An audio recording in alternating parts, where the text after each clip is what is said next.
You can't say you're going to do something and then not do it. Right? All right, here we go. Yo, what's up, everybody? There. Lasers are going all around the room right now. Sorry, Mr. Smith.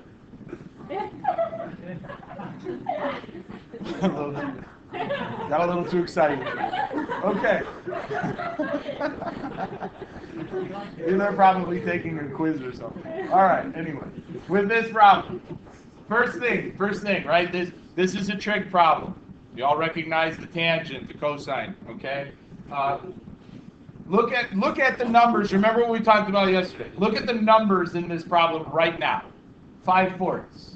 Have you ever seen those numbers on the unit circle? That was Adam. Have you ever seen those numbers on the unit circle? No. Okay? So we're not going to be able to use the unit circle for this problem. Put it aside. Right? If this was radical 3 over 3, be like, okay, yeah, that I've seen before. Maybe I can use the unit circle now. But if you don't recognize the numbers in this problem as being on the unit circle, you can't use unit circle. Okay, we're going to do right triangle trig. Right now we know that. Okay? The tangent value of some angle is negative 5/4. And then they give you this. So right now you're a detective. These are your clues. What clues do we have? Tangent is negative. What's cosine? Positive. Okay, these are clues that you're supposed to make a conclusion based off of those two statements right there. What conclusion can you draw? We are in quadrant 4, right? We're here. Why? Because the tangent's negative and the cosine value is positive. That's the only quadrant where that's the case. Check the other 4 quadrants. The only quadrant where cosine's positive and tangent's negative is in quadrant 4. And that's important, right? That's going to affect what our values of sine are. Okay? So sine has to be a negative answer, right? So let's go back to it. So now we're here. So if I want to draw a picture to help support myself through this problem, I'm going to draw the terminal side of this angle in quadrant 4. Now the theta that they're using here is the reference angle theta. Okay? It's not this thing that goes all the way around to here. It's the reference angle. Okay? But we talked about it. If we're using right triangle trig, you have to drop the perpendicular to the x-axis. That's the right triangle we're going to use. If you draw it to the y-axis, you've created some problems for yourself. Okay? So, from here, what do we know? It says the tangent is negative 5/4. What does that tell you? We're using right triangles, and they've given me a tangent value. What do you know about tangents and right triangles?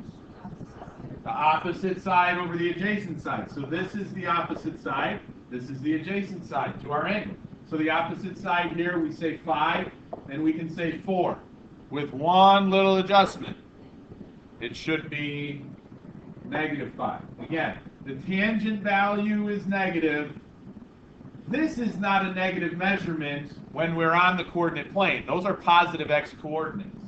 But these are negative y coordinates, so it's okay to label that as a negative 5 right now. Keeps things into perspective. Now they want cosecant. What do you know about cosecant? What have we been saying all along? Cosecant, not opposite, not inverse, reciprocal of sine, okay? So we're not finding the cosecant of theta, we're going to find the sine of theta. Then we're going to flip it over. So how do we find the sine of theta? Right triangle, what is sine? O over h, the opposite side over the hypotenuse. So we need to know this. Presto changeo, you guys know your Pythagorean theorem. That's radical 41. You were thinking 3, 4, 5, right? And you turned it into 4, 5, 6. I get it, right? But hey, don't try to cheat. Not cheating, but don't try to take the shortcut. Pythagorean theorem. Use the Pythagorean theorem to find the length of this side, which is the square root of 41. You can take my word for it. Okay? I have a math degree. So the sine of theta is the opposite side over the hypotenuse. The sine of theta is negative 5 over radical 41. Therefore, the cosecant of theta is radical 41 over negative 5.